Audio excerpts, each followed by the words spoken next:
இவங்க எல்லாத்து மேல அல்லாஹ் சாபம் உண்டாக்கட்டும் அப்படின்னு சொல்லி குழம்ப ஆரம்பிச்சிட்டாங்க.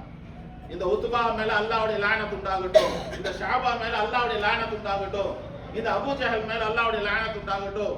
ஏன்னா அந்த தலைவர் எல்லாம் சேர்ந்து தான் நம்ம என்ன செஞ்சாங்க, அந்த ஊரை விட்டு விரட்டி விட்டாங்க. நாங்க இந்த மதீனாவுக்கு வந்தோம். இந்த மதீனா நகரம் நோய் பிடிச்ச ஊரு, மதீனா நகரம் நோய் பிடிச்ச ஊரு. இந்த மதீனாவுக்கு வந்த பின்னாடி நமக்கு எல்லாத்துக்கும் காய்ச்சல் வந்துருச்சு, நோய் வந்துருச்சு அப்படின்னு சொல்லி பிலால் ரலியல்லாஹு தஆலா அன்ஹு புலம்ப ஆரம்பிச்சிட்டாங்க. இந்த செய்தி யாருக்கு தெரியுது? நபிகள் நாயகம் ஸல்லல்லாஹு அலைஹி வஸல்லம் தெரியுது. ரசூலுல்லாஹ் போனாங்க, எல்லா சஹாபாக்களையும் கூப்பிட்டாங்க. எல்லா சஹாபாக்களையும் கூப்பிட்டு உட்கார வச்சுட்டு நபிகள் நாயகம் ஸல்லல்லாஹு அலைஹி வஸல்லம் துஆ செஞ்சாங்க. என்ன துஆ செய்றாங்க? அல்லாஹும்ம ஹப்பிப் இலைனல் மதீனா, யா அல்லாஹ் இந்த மதீனாவை நாங்கள் அதிகமாக நேசிக்கக்கூடிய ஊராக ஆக்கு. யா அல்லாஹ் இந்த மதீனாவை நாங்கள் அதிகமாக நேசிக்கக்கூடிய ஊராக ஆக்கு. ஹுப்பில் மக்கா, எப்படி நாங்கள் மக்காவை நேசிக்கின்றோமோ, எப்படி நாங்க மக்காவை நேசிக்கின்றோமோ அதே மாதிரி இந்த மதீனாவை நேசிக்கக்கூடிய ஊராக இந்த ஊரை ஆக்கு. அவ் அஷத்து, அல்லது மக்காவை விட அதிகமாக மதீனாவை நேசிக்கக்கூடிய ஊராக ஆக்கு. மக்காவை விட அதிகமாக மதீனாவை நேசிக்கக்கூடிய ஊராக ஆக்கு. வஸஹிஹா லனா, இதனுடைய அந்த தட்பவெப்ப அந்த சூழ்நிலைகளை எல்லாம் நமக்கு சரியானதாக ஆக்கி கொடு என்பதாக நபிகள் நாயகம் ஸல்லல்லாஹு அலைஹி வஸல்லம் துஆ செஞ்சாங்க. அதுக்கு பின்னாடி தான் எல்லாம் என்ன செஞ்சாங்க, மதீனாவை மக்காவை விட அதிகமாக நேசிக்க ஆரம்பித்தார்கள். மக்காவை நேசிக்கணும், ஆனா மதீனாவை என்ன செய்யணும், மக்காவை விட அதிகமாக மதீனாவை நேசிக்கணும் என்பதாக நபிகள் நாயகம் ஸல்லல்லாஹு அலைஹி வஸல்லம் துஆ செஞ்சுட்டு பிலால் ரலியல்லாஹு தஆலா அவங்களை கூப்பிட்டு சொன்னாங்கன்னாமா, பிலாலே இது நோய் பிடிச்ச ஊர் அல்ல, மதீனா அப்படிங்கிறதுக்கு நோய் பிடிச்ச ஊர் அல்ல, மாறாக இது தாபா. ரசூலுல்லாஹ் சொன்னாங்க, இந்த ஊருக்கு என்ன பேரு? தாபா என்பதாக சொன்னாங்க. தாபா அப்படின்னு சொன்னா பரிசுத்தமானது. இன்னொரு ஹதீஸ்ல வரும் தையிபா. மதீனா தையிபான்னு சொல்றோமா இல்லையா?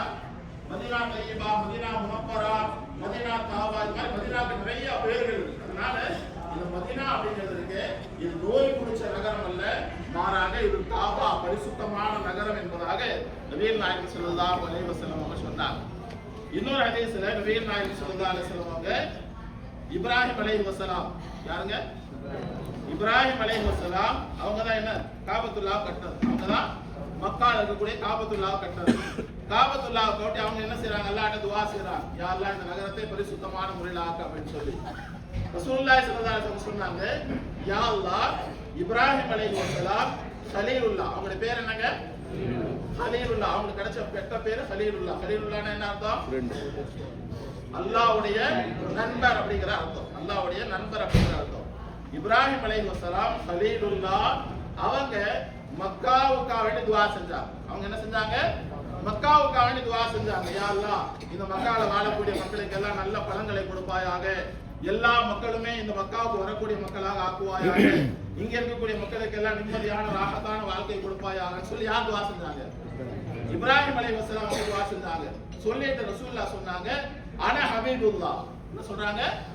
அன ஹபீபுல்லாஹ், நான் அல்லாஹ்வுடைய ஹபீப். கலீலுல்லாஹ்னா அல்லாஹ்வுடைய நண்பர். ஹபீபுல்லாஹ்னா என்ன அர்த்தம்? அல்லாஹ்வுடைய நேசர். அல்லாஹ்வுடைய நேசர். ரசூலுல்லாஹ் யாருங்க? ஹபீபுல்லாஹ். ரசூலுல்லாஹ் யாரு? ஹபீபுல்லாஹ். இப்ராஹிம் அலைஹிஸ்ஸலாம் யாரு? கலீலுல்லாஹ். அந்த கலீலுல்லாஹ் மக்காவுக்காண்டி துஆ செஞ்சாங்க. இந்த ஹபீபுல்லாஹ் எதுக்காண்டி துஆ செய்றாங்க? மதீனாவுக்காண்டி துஆ செய்றாங்க. இந்த ஹபீபுல்லாஹ் மதீனாவுக்காண்டி துஆ செய்றாங்க. அதனால யா அல்லாஹ் மக்கால நீ என்ன பரக்கத் செய்யலையோ அதை விட 2 மடங்கு பரக்கத் இந்த மதீனாவுக்கு செய்வாயாக. மக்கால நீ என்ன ரஹ்மத் செய்யலையோ, என்ன பரக்கத் செய்யலையோ அதுல என்ன செய்ய 2 மடங்கு பரக்கத்தை இந்த மதீனாவுக்கு செய்வாயாக அப்படின்னு சொல்லி நபிகள் நாயகம் ஸல்லல்லாஹு அலைஹி வஸல்லம் சொன்னாங்க. அதனாலதான் மதீனால இருக்கக்கூடிய அந்த நேரங்கள் காலங்களுக்கு ரொம்ப புனிதமான நேரங்கள். ஒரு வக்து கூட என்ன செய்யக்கூடாது, மிஸ் ஆகக்கூடாது. ரசூலுல்லாஹி ஸல்லல்லாஹு அலைஹி வஸல்லம் ஹதீஸ்ல சொல்லி காட்டினாங்க, யார் என்னுடைய பள்ளியில, இந்த பள்ளிங்க என்ன பண்ணிட்டாங்கன்னு சொன்னா நிறைய